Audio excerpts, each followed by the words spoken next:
What up, everyone? Aaron Quinn here, back with more drill tower wisdom. Today I'm going to touch about RIC and firefighter survival.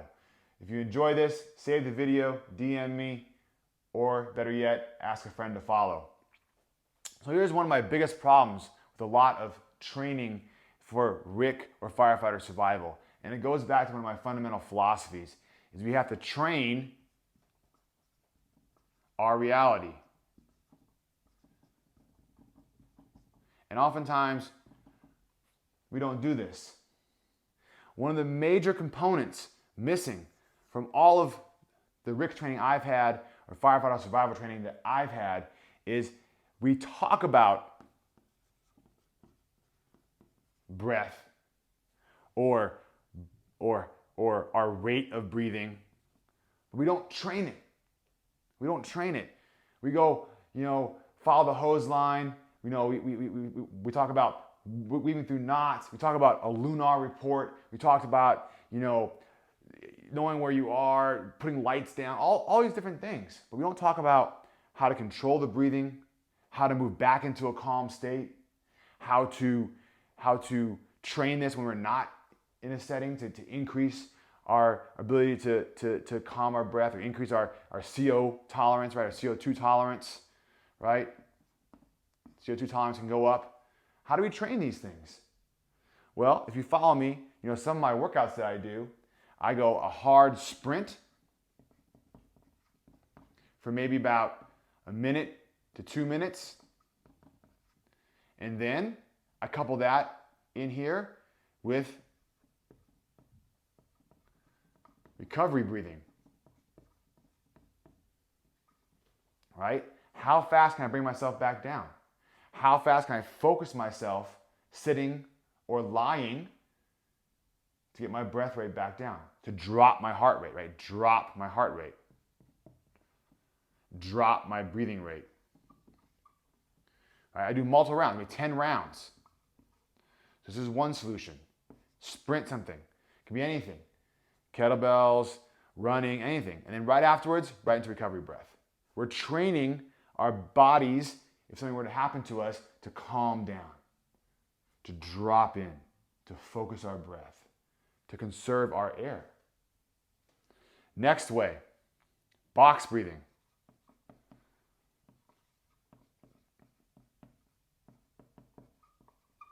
Box breathing. Box breathing, hugely important. Super simple, right? It's a box. 1, 2, 3, 4. 4 count. 4 count. 4 count.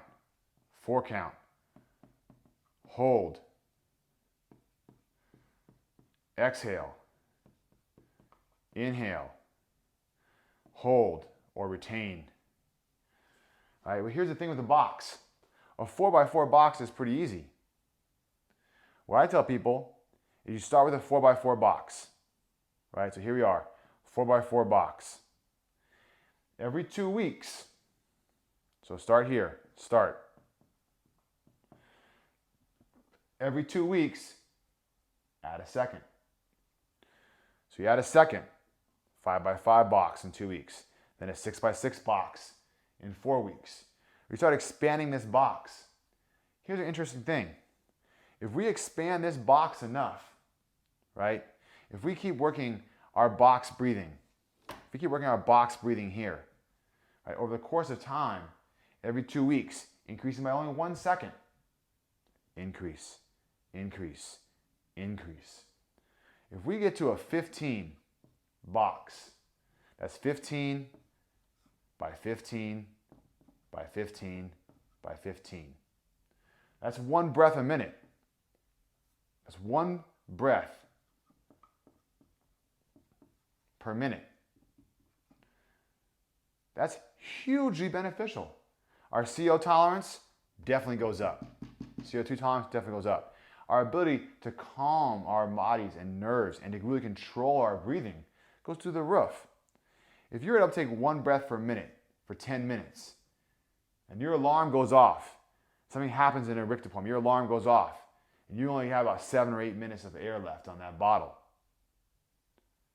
how much more likely are you to survive if you can do 1 breath a minute for those remaining minutes? Can you stretch that bottle even longer? This is what I mean. We need to train our reality. The most important thing in survival is not only knowing where you are, but also being able to manage your air. Right? If we manage our air, if we stay calm, we're more likely to know where we are. We're more likely to be able to affect our own rescue. Right? Our survival is hugely important on training our breathing. The last way I like to train this is through the Wim Hof method. The Wim Hof method. Hugely beneficial method for so many reasons. The breathing pattern is a little bit different. We go from a very low carbon dioxide state, so very active breathing, right? Very much like we would be at a fire, right? Very active breathing, right?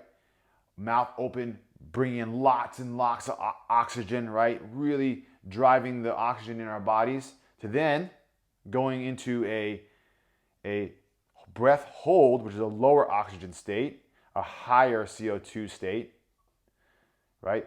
Just like we might need to do if something were to happen to us and we had to activate a RIC deployment, right?